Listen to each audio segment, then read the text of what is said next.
Bismillahirrahmanirrahim. Assalamualaikum warahmatullahi wabarakatuh.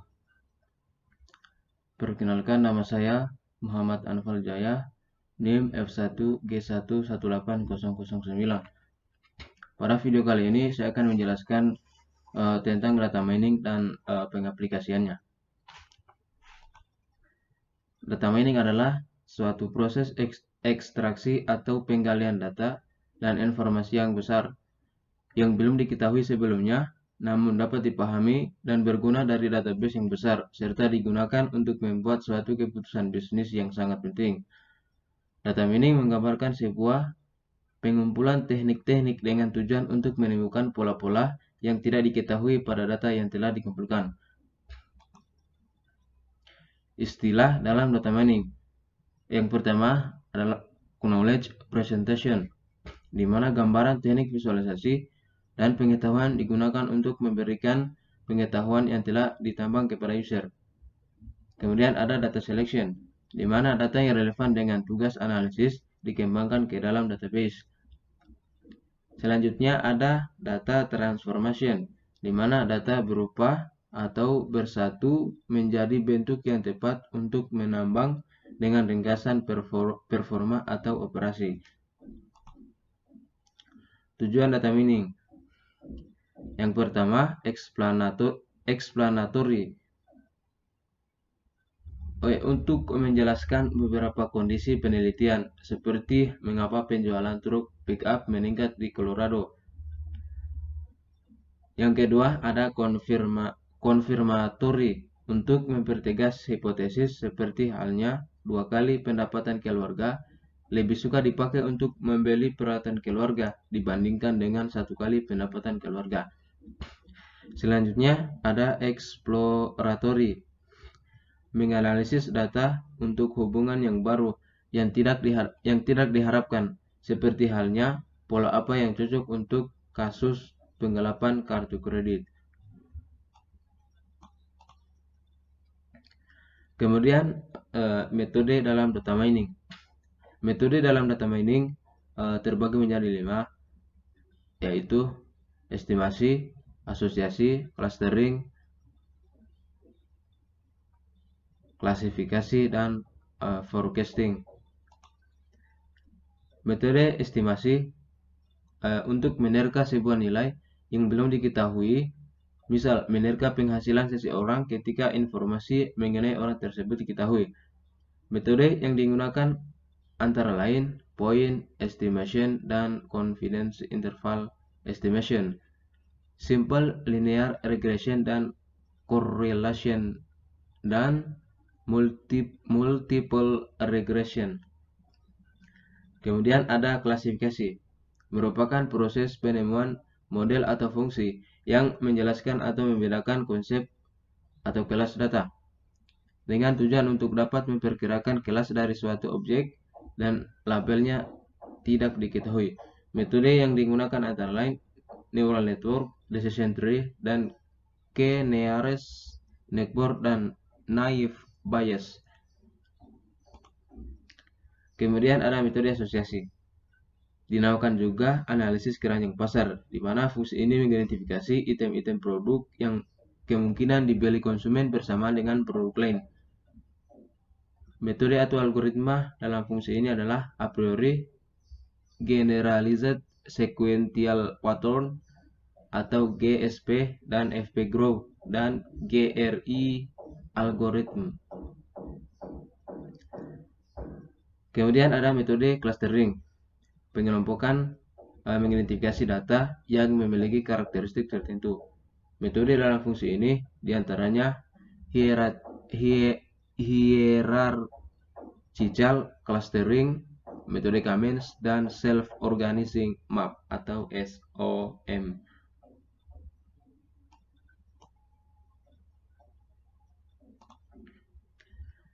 Selanjutnya ada metode forecasting, untuk memperkirakan nilai masa mendatang, misal memprediksi stok barang 1 tahun ke depan. Fungsi ini mencakup metode neural network, decision tree, dan k-nearest neighbor.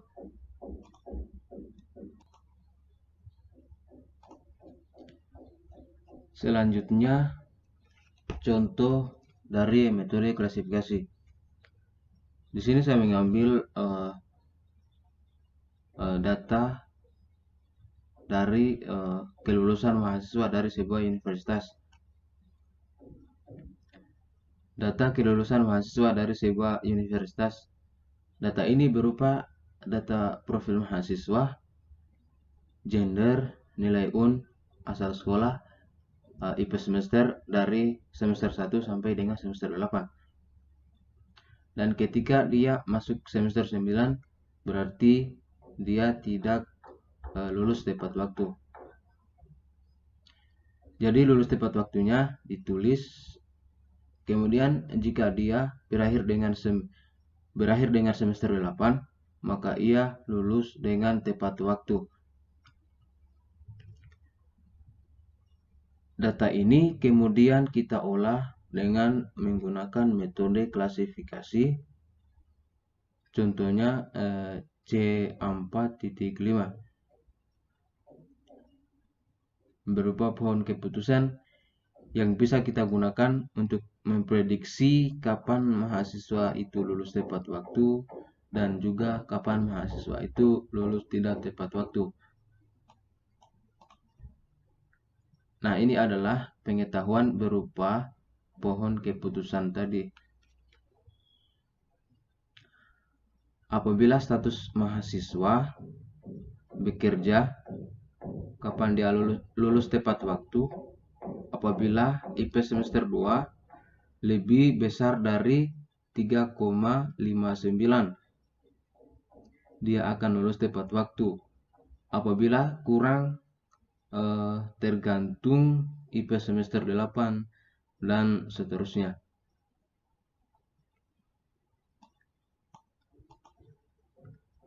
Selanjutnya contoh metode asosiasi. Di sini saya mengambil data transaksi barang dari sebuah minimarket atau supermarket. Data ini kemudian kita olah dengan menggunakan metode asosiasi FP-GROW, yang kemudian akan menghasilkan pengetahuan berupa aturan asosiasi. Nah, ini.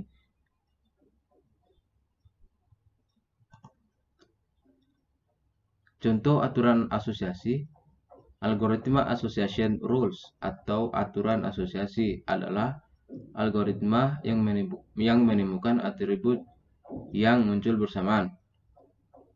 Contoh, pada hari Jumat malam,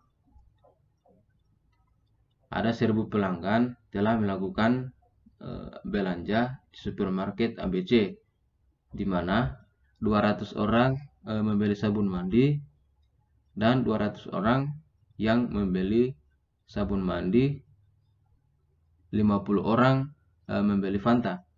Jadi association rules menjadi jika membeli sabun mandi maka membeli Fanta dengan nilai support 200/100 sama dengan 20%, dan nilai confidence-nya sama dengan 50/200 sama dengan 25%.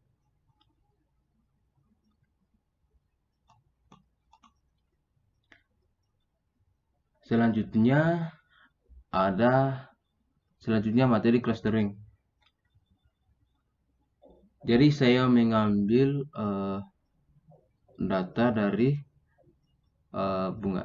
clustering bunga iris. Dari data ini kemudian kita lakukan learning dengan menggunakan metode clustering atau K-means.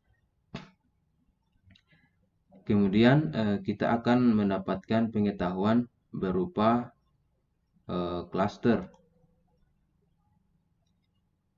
cluster. Nah, di sini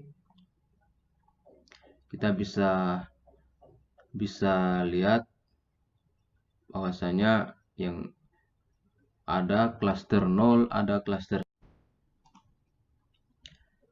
Dari dari data bunga iris ini akan menghasilkan yang namanya pengetahuan berupa model klaster. Ini kita bisa lihat bahwa ada klaster 0, ada klaster 1, dan ada klaster 2. Yang biru ini adalah klaster 0, yang hijau adalah klaster 1, dan yang merah adalah klaster 2. Mungkin ini yang dapat saya sampaikan, lebih dan kurangnya mohon dimaafkan. Wassalamualaikum warahmatullahi wabarakatuh.